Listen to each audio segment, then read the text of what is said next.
Hello dear student, welcome in निड्जी Guru classes. आज बच्चों हम लोग एक बड़ा इंपॉर्टेंट टॉपिक पढ़ने वाले हैं जो बेसिकली स्टूडेंट्स का डाउट जोन होता है। जब भी कोई स्टूडेंट क्लास 10 से 11th में आता है तो मैंने कई बार ये देखा है अपने 8 इयर्स के टीचिंग एक्सपीरियंस में कि बच्चे हमेशा ये सवाल पूछते हैं, सर ये ऑर्बिट ऑर्बिटल ये फंडा क्या है, इनके बीच में डिफरेंस क्या है, और ये हमेशा डाउट का जोन रहता है। तो चलो आज उसी बात को हम लोग समझते हैं कि ये ऑर्बिट और ऑर्बिटल क्या है। तो बच्चे एक बात आप जान लो, आपने जो क्लास 10th में पढ़ा, आपने बोरबरी स्कीम लगाया होगा क्लास 10th में इलेक्ट्रॉनिक कॉन्फ़िगरेशन करने में कि 281 करते थे सोडियम का, लिथियम में तो 2,1 करते थे। तो वो सारी चीजें किसको ऑथोराइज करती थी? ऑर्बिट को। किस कॉन्सेप्ट को? ऑर्बिट को। बट जब आप क्लास 11th में आए हो ना, तो क्लास 11th में आप लोग आबो प्रिंसिपल पढ़ेंगे, हंट्स प्रिंसिपल पढ़ेंगे, या और भी क्वांटम नंबर का कॉन्सेप्ट पढ़ेंगे। ये सारे के सारे कॉन्सेप्ट बच्चों किस पे ओरिएंटेड है? तो ऑर्बिटल पे। अब ये ऑर्बिट और ऑर्बिटल क्या है, इनके बीच का डिफरेंस क्या है, अब इस छोटी मोटी बात को हम लोग को कवर करना है। तो चलो बच्चों, मैं यहां पर ले रहा हूं ऑर्बिट, ठीक, और ये है मान लीजिए मेरा ऑर्बिटल। एक एक पॉइंट पकड़ के चलिएगा ना, ऑर्बिट और ऑर्बिटल में बेसिक क्या क्या डिफरेंसेस हैं। ये मान लीजिए मैंने एक बना दिया पार्टीशन लाइन, ठीक। फर्स्ट पॉइंट ऑर्बिट से रिलेटेड, ऑर्बिट क्या है? तो इट इज सर्कुलर और elliptical path around the nucleus. ये डेफिनेशन है ना बच्चों, around the nucleus where electron revolves, where electrons revolves। Okay, अगर ऑर्बिटल में आते हो, ऑर्बिटल का बेसिक डेफिनेशन क्या है?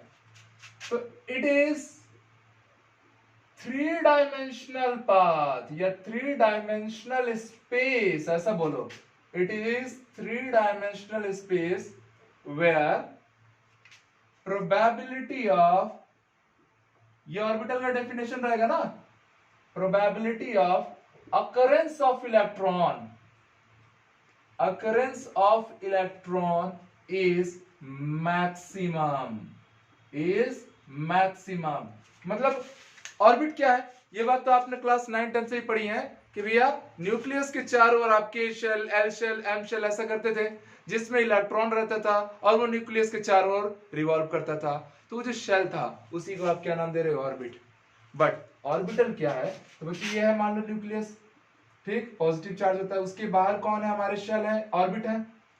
इन ऑर्बिट में ऐसा 3 डायमेंशनल पाथ, ऐसा 3 डायमेंशनल स्पेस जहां पर इलेक्ट्रॉन की अकरेंस की प्रोबेबिलिटी क्या हो? मैक्सिमम हो। और मैक्सिमम भी हो तो बच्चों कितना? तो वो नियर अबाउट 95 to 100% के जोन में हो।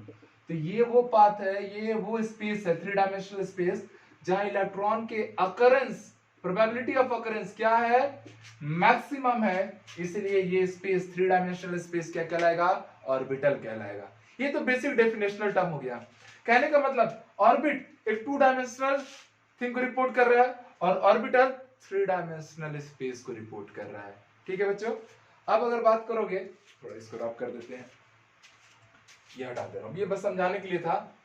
और मैक्सिमम प्रोबेबिलिटी, मैक्सिमम प्रोबेबिलिटी मतलब समझ लेना 95 to 100%, वहां का जोन क्या कहलाना? ऑर्बिटल। हर जगह इलेक्ट्रॉन है, 20-30% के आसपास की प्रोबेबिलिटी आ रही है अकरेंस की, आप उसको ऑर्बिटल नाम नहीं दोगे। ठीक है। दूसरा पॉइंट बच्चों, दिस कॉन्सेप्ट, ऑर्बिट का जो कॉन्सेप्ट था, this concept was given by Niels Bohr. किसके थ्रू गिवन किया गया? Niels Bohr. यहां की अगर आप बात करोगे ऑर्बिटल की, तो this concept of orbital was given by, याद रखिए, given by wave mechanical model, wave mechanical model या वेव मैकेनिकल थ्योरी, ऐसा भी बोल सकते हो। तो वेव मैकेनिकल थ्योरी से ऑर्बिटल का कॉन्सेप्ट आया। और क्लास 11th का सारा कॉन्सेप्ट, क्वांटम नंबर हो, श्रोडिंगर इक्वेशन हो, जो भी है, वो सारी की सारी चीजें किस पे ओरिएंटेड रहेंगी? ऑर्बिटल पर ओरिएंटेड रहेंगी। ठीक है। थर्ड पॉइंट बच्चों, maximum electron maximum electrons in an orbit is equal to 2n square। ये बोरबरी का स्कीम था, 2n स्क्वायर से आप maximum electron in an orbit consider करते हो। फॉर एग्जांपल फर्स्ट ऑर्बिट है मेरा, तो n की वैल्यू आप कितना रखेंगे 1 स्क्वायर 1 into 2 टोटल 2 इलेक्ट्रॉन्स आएंगे। सेकंड ऑर्बिट के लिए n की वैल्यू आप 2 पुट करेंगे, 2 स्क्वायर 4 into 2 8 इलेक्ट्रॉन। याद आ रहा है 2 8 18 ये वाला कॉन्सेप्ट। तो वो क्या था, वो ऑर्बिट के लिए था। मैंने बोला ना 10 की चीजें ऑर्बिट में थी। यहां तो बच्चों यहां के लिए ये इंपॉर्टेंट लाइन याद रखना, in an orbital only एक ऑर्बिटल में only 2 electrons of opposite spin, ठीक है, of opposite spin can exist. केवल 2 electron of opposite spin he exist कर सकता है। फॉर एग्जांपल मान लीजिए ये मेरा एक ऑर्बिटल है, तो इस ऑर्बिटल में चाहे कितने भी कोई भी किसी भी शेल सबशेल का ऑर्बिटल हो, एक ऑर्बिटल है तो उसमें 2 ही इलेक्ट्रॉन एग्जिस्ट करेंगे और वो दोनों इलेक्ट्रॉनों के स्पिन बच्चों कैसे रहेंगे, अपोजिट रहेंगे। मतलब एक अपवर्ड स्पिन कराएगा तो दूसरा डाउनवर्ड। अब ऐसा क्यों होता है, क्योंकि आप समझिए एक ही रूम में आप 2 इलेक्ट्रॉन को ला रहे हैं, दोनों इलेक्ट्रॉन में सिमिलर चार्ज है, नेगेटिव नेगेटिव, दैट मींस कि स्ट्रॉन्ग रिपल्शन होने वाला है।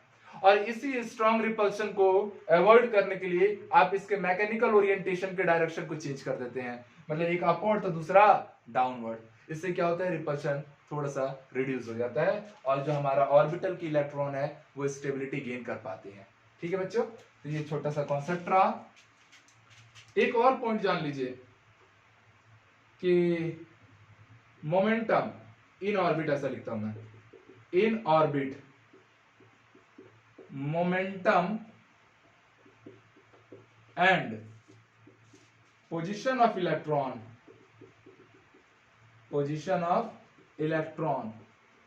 can determine with respect to nucleus कि भैया ऑर्बिट में इलेक्ट्रॉन का मोमेंटम और इलेक्ट्रॉन का पोजीशन न्यूक्लियस के रिस्पेक्ट में आप डिटरमाइन कर सकते हो। समझ में आ रही बात है? जैसे मान लीजिए हमारा न्यूक्लियस सन है और अर्थ हमारी क्या है, ऑर्बिट है, ऑर्बिट में रिवॉल्व कर रही है सन के चारों ओर। हम सबको पता है 1 जनवरी को अर्थ जहां से स्टार्ट हुई थी वापस वहीं पर कंप्लीट करेगी, 1 रिवॉल्यूशन कंप्लीट करेगी। दैट मींस कि उसका पोजीशन हम डिटरमाइन कर पा रहे हैं, ठीक है। और हमको पता है 1 साल लगेगा, पूरे 1 रिवॉल्यूशन कंप्लीट हो जाएगा। तो यही काम ऑर्बिट में होता है। अर्थ अपनी ऑर्बिट में घूम रही है सन के चारों ओर, ऑर्बिटल में नहीं घूम रही। ऑर्बिटल का क्या कॉन्सेप्ट है बच्चों, तो इसमें जान लीजिए कि in an orbital momentum and position of electrons shows uncertainty. क्या शो करता है, तो भैया अनसर्टेनिटी रिप्रेजेंट करता है। इसका मतलब कि ऑर्बिटल में जो इलेक्ट्रॉन है उसका मोमेंटम, उसका पोजीशन समय के साथ चेंज होगा, वो अनसर्टेन है। बिकॉज ये पूरा कॉन्सेप्ट किस पे बेस्ड है, ये पूरा कॉन्सेप्ट केवल प्रोबेबिलिटी पे बेस्ड है। और probability is the measurement of uncertainty, बस आप उसके बारे में अंदाजा लगा सकते हैं, ठीक है। तो ये कॉन्सेप्ट था ऑर्बिट और ऑर्बिटल के बीच में डिफरेंस। एक और इंपॉर्टेंट लाइन बच्चों अगर आप लोग देखना चाहो तो थोड़ा सा मैं काम करता हूं, ऊपर से थोड़ा सा रब कर देता हूं इसको, ठीक है, ताकि हमारा 5th पॉइंट हम लोग यहाँ पे मेंशन कर सके, ठीक है। यहाँ पे हटा रहा हूं। This is very important line जो हम 5th लाइन ले रहे हैं ऑर्बिट और ऑर्बिटल के बीच के डिफरेंस का। 5th कॉन्सेप्ट क्या कहता है कि the shape of orbit is either circular और एलिप्टिकल। ये सबको पता है कि भैया नील्स बोर ने क्या दिया था, सर्कुलर शेप दिया था, हाइड्रोजन और हाइड्रोजन लाइक सब्सटेंसेस के लिए काम किया था। बट नील्स बोर की थ्योरी को बाद में करेक्ट किया सोमरफील्ड ने और उसने बताया कि जो ऑर्बिट है वो एलिप्टिकल पाथ की होती है। पर बच्चों जब आप बात करेंगे ऑर्बिटल की, तो orbitals have different shape, orbitals have different shape. अब ये डिफरेंट शेप कैसे होता है? तो अगर मान लीजिए एफ सब शेल का ऑर्बिटल है तो उसका शेप आप याद रख लीजिएगा स्फेरिकल होता है। उसका शेप कैसा होता है? स्फेरिकल। अगर आप पी के लिए बात कर रहे हैं तो ये डम्बबेल शेल का होता है, इसको डम्बल भी बोलते हैं, डम्बबेल लिखते हैं या डम्बल, जैसे आप लोग मारते हैं ना डम्बल अम्बल, कैसा दिखता है? ऐसा टाइप का रहता है ना, ये ऐसा टाइप का आपको दिखेगा, मतलब कुल मिला के ऐसा बनाना चाहिए। ये डम्बल शेप है। और अगर डी के लिए आप बात कर रहे हैं तो डी के लिए आप याद रखिए डबल डम्बल, डबल डम्बल। और एफ ऑर्बिटल होगा तो उसकी जो ज्योमेट्री है बच्चों वो अभी कॉम्प्लिकेटेड है, कॉम्प्लेक्स ज्योमेट्री बस मैं लिख देता हूं, ठीक है। उसका शेप क्या है? अभी कॉम्प्लेक्स है, उस पर साइंटिस्ट अभी काम कर रहे हैं, ठीक है। 3 डायमेंशनल कॉम्प्लेक्स स्ट्रक्चर है उसका। तो ये था ऑर्बिट और ऑर्बिटल के बीच का डिफरेंस। अब माय डियर फ्रेंड, मैं एक इंपॉर्टेंट चीज अभी आप लोगों को कराने जा रहा हूं, आप लोग उसको नोट बना के लिखिएगा, और ये जो नोट रहेगा ना ये काफी काम की चीज रहेगी, ठीक है। तो ये ऑर्बिट और ऑर्बिटल के बीच के डिफरेंसेस क्लियर हुए कि ये जो ऑर्बिट होता है उसमें मैक्सिमम कितने इलेक्ट्रॉन हो सकते हैं? 2n²। ऑर्बिटल में only 2 electron with opposite spin, ठीक है। कहां से आया, क्या क्या कॉन्सेप्ट इसके पीछे लगा, क्या क्या डिफरेंसेस है, सारी बातें क्लियर। एक पॉइंट विच आप नोट बना के मेंशन करना, नोट करके आप लोग अपने नोटबुक में लिख लीजिए, this is very important point. मैं मान लीजिए यहां पे आपका सबसेल लिया, ओके, ये उसकी एल की वैल्यू है, एल मतलब एजीमुथल क्वांटम नंबर। हालांकि मैंने ये बात अभी तक आपको पढ़ाई नहीं है, क्वांटम नंबर बाद में आएगा ये टॉपिक, बस अब छोटी सी बात इसको याद रखना है, और याद करने में भी आपको मेहनत नहीं करना पड़ेगा, देखिए आराम से चीजें होंगी, ठीक है। ये हो गया, मान लीजिए हमारा ब्लॉक ही ले लेता हूं, इसको मैं ब्लॉक नाम दे देता हूं, ठीक है। और यहां पर टोटल ऑर्बिटल्स हैं, नंबर ऑफ ऑर्बिटल्स, ठीक है। ये मैक्सिमम इलेक्ट्रॉन है, कितने इलेक्ट्रॉन पॉसिबल है, और लास्ट में हम क्या लेंगे बच्चों? शेप लेंगे। चलो बच्चों ध्यान देना, ओके। तो पहला अगर मान लीजिए एस ब्लॉक के बारे में बात हो रही है तो उसके लिए एल की वैल्यू होती है 0। एस पी डी एफ, ये 4 ब्लॉक आपको पढ़ने हैं, एस पी डी एफ, पूरा का पूरा पीरियोडिक टेबल आपको पता है 4 ब्लॉक से बटा हुआ है, S P D F, S P D F हो गए 4 ब्लॉक, 4 शेल जो भी है। एल की वैल्यू कैसे याद करनी है? एजीमुथल क्वांटम नंबर, तो कोई नहीं, नंबर चला दो, 0 1 2 3, याद हो गए, एसपीडीएफ 0 1 2 3, ठीक है। नंबर ऑफ ऑर्बिटल्स ये, तो नंबर ऑफ ऑर्बिटल्स अगर बच्चे आपको चाहिए तो आप ऑड नंबर का सेट चलाइए, क्या चलाइए? ऑड नंबर का सेट, 1, इसमें 3, इसमें 5 और इसमें 7, कोई टेंशन नहीं। 1 मतलब एक ही ऑर्बिटल है। अगर मैं पी सबशेल की बात करूंगा तो इसमें कितने ऑर्बिटल होंगे? 3 है ना, कौन कौन? तो this is P X, this was P Y and this is named as P Z. अगर हम डी की बात करेंगे तो हम सबको पता चल गया कि इसमें कितने आने वाले हैं? 5, और वो 5 के नेम क्या है? तो बच्चों अगर उनका नेम आपको याद रखना है तो this is D X Y, D Y Z, D Z X, D X square Y square, and the last one is named as D Z square. F के बारे में बात करोगे तो एफ के बारे में कितने सब इसमें ऑर्बिटल्स आएंगे? तो भैया 7 ऑर्बिटल्स आएंगे, और वो 7 ऑर्बिटल्स के नेम उनकी आपको कोई खास नेसेसिटी नहीं है, बिकॉज हमारे सिलेबस में पे उतना ज्यादा काम करना नहीं है। मैक्सिमम इलेक्ट्रॉन अगर मैं बच्चे चेक करता हूं, क्या चेक कर रहा हूं? Maximum electron. तो हम सबको पता है कि एक ऑर्बिटल में मैक्सिमम केवल 2 इलेक्ट्रॉन एग्जिस्ट कर सकते हैं विद अपोजिट स्पिन। तो भैया इसमें कितने ऑर्बिटल है? ओनली 1, दैट मींस कि मैक्सिमम 2 इलेक्ट्रॉन्स आएंगे। यहां देखिए 3 ऑर्बिटल्स आए हैं, और हर एक में आप 2 electron with opposite spin locate कर सकते हो, तो टोटल कितने इलेक्ट्रॉन हो गए? 6। यहां 5 ऑर्बिटल्स हैं, हर एक में आप 2 इलेक्ट्रॉन डालिए, टोटल कितने इलेक्ट्रॉन मिल सकते हैं? मैक्सिममली 10 इलेक्ट्रॉन का मतलब उसमें 10 ही आएंगे जरूरी नहीं है, 7 भी आ सकते हैं, 4 भी आ सकते हैं, बट हाँ 10 से ज्यादा नहीं आ सकते। और इससे बच्चों कितने इलेक्ट्रॉन होंगे? तो बहुत आसान है, 14। शेप की बात तो आपने अभी अभी किया था कि भैया ये कैसे शेप का आता है? This is spherical. ये क्या रहता है? ये डंबल शेप का रहता है। ये कैसा रहता है? ये डबल डंबल रहता है, dumbbell.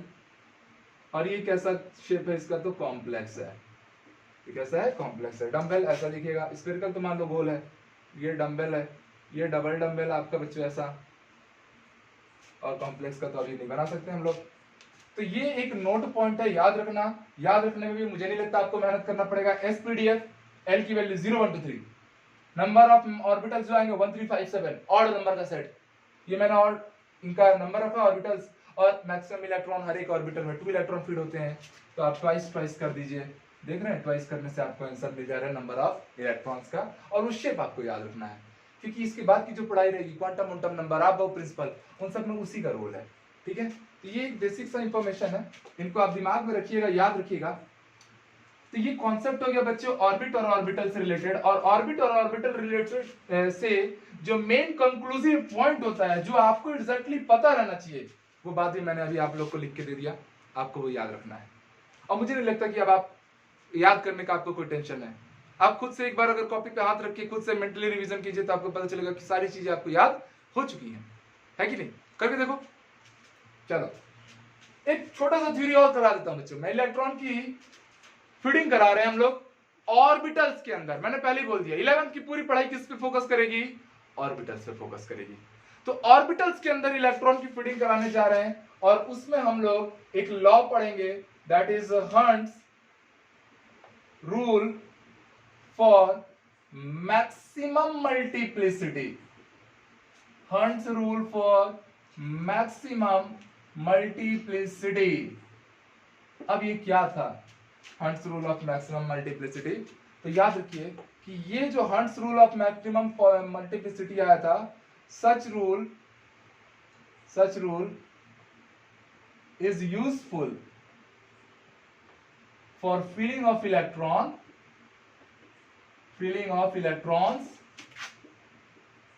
in orbit or orbitals,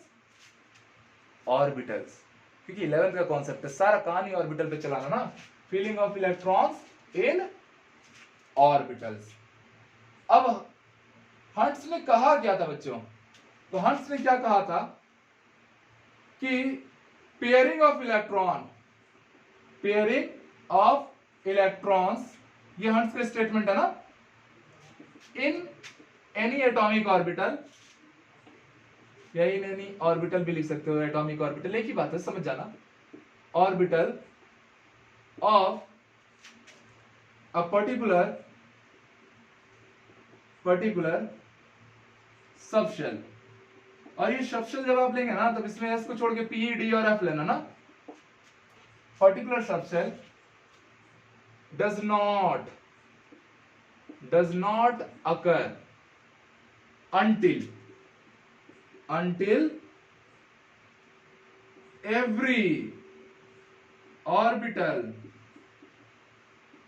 of that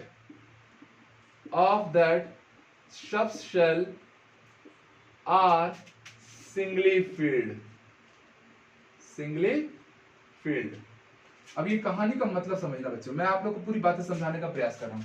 मान लीजिए मैंने कुछ एटम लिए, बोरॉन लिए, कार्बन लिए, नाइट्रोजन लिए, ऑक्सीजन लिए, ध्यान देना ना, ठीक है? Boron, carbon, nitrogen, oxygen. अब बच्चों होने क्या वाला है, तो चलो मैं इसका ना एक बार ना आप वाला कॉन्फ़िगरेशन कर देता हूं। थोड़ा सा दिक्कत जाएगा क्योंकि अभी हमने आप कॉन्सेप्ट किया नहीं है, बट आप आराम से समझने की कोशिश कीजिए। बोरॉन एटॉमिक नंबर कितना है 5, दैट मींस कि इसमें 5 इलेक्ट्रॉन है। कार्बन का एटॉमिक नंबर 6, नाइट्रोजन का 7, और बच्चों ऑक्सीजन में कितना है, तो 8 है। समझना बात को। तो बोरॉन का जो कॉन्फ़िगरेशन हुआ, आप 2,3 लिखते हैं, वो बोरबरी था, वो 10th में था, उसको भूल जाओ, ठीक है? उसका बहुत ज्यादा इंपॉर्टेंस नहीं है। ये आप कॉन्सेप्ट है, अगले वीडियो में मैं इसको एक्सप्लेन करूंगा, बस अभी के लिए बस देख के चलो ना, ठीक है? तो बोरॉन का क्या हो गया 1s2 2s2 2p1, टोटल देखो 2 2 4 और 1, 5 इलेक्ट्रॉन आ रहे हैं ना। तो मेरा आउटर मोस्ट शेल कौन है, 2p। हमको पता है बच्चों p में कितने से ऑर्बिटल्स होते हैं, तो 3 होते हैं, px py और pz। लास्ट शेल में p में कितने इलेक्ट्रॉन है, तो ओनली 1 इलेक्ट्रॉन है। बच्चों ध्यान देना, कार्बन का जब आप करोगे तो ये हो जाएगा 1s2 2s2 2p2, because total 6 electron है, 2 2 4 2 6। अब बेटा यहां पर जब आप जाएंगे तो यहां पर आप पाएंगे कि यहां इलेक्ट्रॉन की फीडिंग कैसे हो। पहले एक इलेक्ट्रॉन आया, और px में क्या दोनों भर दूं क्या? मतलब क्या मैं पेयरिंग करा दूं? तो ऐसा नहीं होगा। यही बात हंट्स ने सिखाया दुनिया को कि कभी भी पेयरिंग आप इमीडिएटली मत करना। पेयरिंग तब होगा जब पूरी तरह से जितने भी एटॉमिक ऑर्बिटल उस सेक्शन में है सिंगली फील्ड हो जाए, मतलब एक एक इलेक्ट्रॉन सब में पहुंच जाए ना, उसके बाद एक्स्ट्रा इलेक्ट्रॉन अगर बच रहे हैं तो पेयरिंग कराना। फॉर एग्जांपल ये मान लो ये एक होटल है, ये होटल की रूम्स है, अगर रूम्स खाली हैं तो किसी को जबरदस्ती एक साथ रुकने की जरूरत है क्या? नहीं। बट मान लो अगर सिटी में कुछ ऐसा झगड़ा उगड़ा हो गया है, बवाल हो गया है, ठीक है, तो भैया एक एक रूम में दो दो तीन तीन लोग को भी रखा जाएगा, पर वो तब होगा जब रूम्स खाली ना रहे। रूम्स खाली है तो एक में दो दो को रखने की कोई जरूरत नहीं है। तो एक्चुअल में इसके लिए आप कैसा कॉन्फ़िगरेशन करेंगे? तो इसमें फर्स्ट में 1 जाएगा इलेक्ट्रॉन और सेकंड में भी 1 जाएगा, सिंगली फील्ड इलेक्ट्रॉन होंगे। ऐसे बच्चों अगर नाइट्रोजन की बात करूंगा तो वो क्या हो जाएगा? 1s2 2s2 2p3। That means कि आप समझ गए कि इस बार का कॉन्फ़िगरेशन कैसा चलेगा? px में 1 इलेक्ट्रॉन, py में 1 इलेक्ट्रॉन और pz में भी 1 इलेक्ट्रॉन। बट जब बच्चों ऑक्सीजन की बारी आएगी, this is 1s2 2s2 2p4, oxygen की जब बारी आई तब ध्यान देना कि भैया अभी p में कितने इलेक्ट्रॉन है? अभी p में कितने इलेक्ट्रॉन है? 4। मैं फीडिंग करना शुरू किया, 1 ये first electron, second electron, third electron, total है 4 लोग, तीन तो तीन अलग अलग रूम में चले गए, बट फोर्थ इलेक्ट्रॉन कहां आएगा? तो वो फर्स्ट के साथ पेयरिंग करेगा। तो यही हंट्स ने दुनिया को सिखाया, हंट्स रूल ने सिखाया कि पेयरिंग केवल तब होगी जब सारे ऑर्बिटल में एक एक सिंगल इलेक्ट्रॉन पहले से जा चुके होंगे। आप स्टार्टिंग में ही पेयरिंग मत कर देना, इधर ऑर्बिटल खाली है और इधर जबरदस्ती का आप पेयरिंग कर रहे हैं। तो होप सो ये हंट्स मल्टीप्लिसिटी लॉ सबको समझ में आया होगा। और अगर बच्चों मान लो मुझे ऑक्सीजन से एक इलेक्ट्रॉन रिमूव करने रहते, मुझे ऑक्सीजन से O+ करना है, मैं एक इलेक्ट्रॉन रिमूव कर रहा हूं। ऑक्सीजन का कॉन्फ़िगरेशन में आप देखिए कैसा आया, आपने अभी देखा ना, 1 2 3 4, जो 2p था उसमें 4 था कॉन्फ़िगरेशन, ऐसा हुआ था। अगर ऑक्सीजन से एक इलेक्ट्रॉन रिमूव कर रहे हो तो किसको रिमूव करोगे? ये आउटर मोस्ट वाले को नहीं, फोर्थ इलेक्ट्रॉन को। तो बेटा फोर्थ इलेक्ट्रॉन को रिमूव करो और कॉन्फ़िगरेशन ऐसा होगा, मतलब ये वाला जो इलेक्ट्रॉन है ना ये बाहर जाएगा। तो ये सारा कहानी, ये कॉन्सेप्ट जो भी हमने आज सीखा और जो मैंने नोट करके पॉइंट लिखवाया, आप उसको याद रखिए बच्चों। मिलते हैं हम लोग नेक्स्ट क्लास में, जिसमें आप बाउ के प्रिंसिपल को सीखेंगे, इलेक्ट्रॉनिक कॉन्फ़िगरेशन करेंगे। उसमें 2 एक्सेप्शन केस होता है जो आपके एकेडमिक्स में बहुत इंपॉर्टेंस रखता है, और साथ ही साथ मैग्नेटिक और कलर कैरेक्टरिस्टिक्स ये भी मैं आपको सिखा दूंगा, जो डिफरेंट एंट्रेंस एग्जाम का मोस्ट फेवरेट जोन है। ठीक है, तो मिलते हैं अगले क्लास में।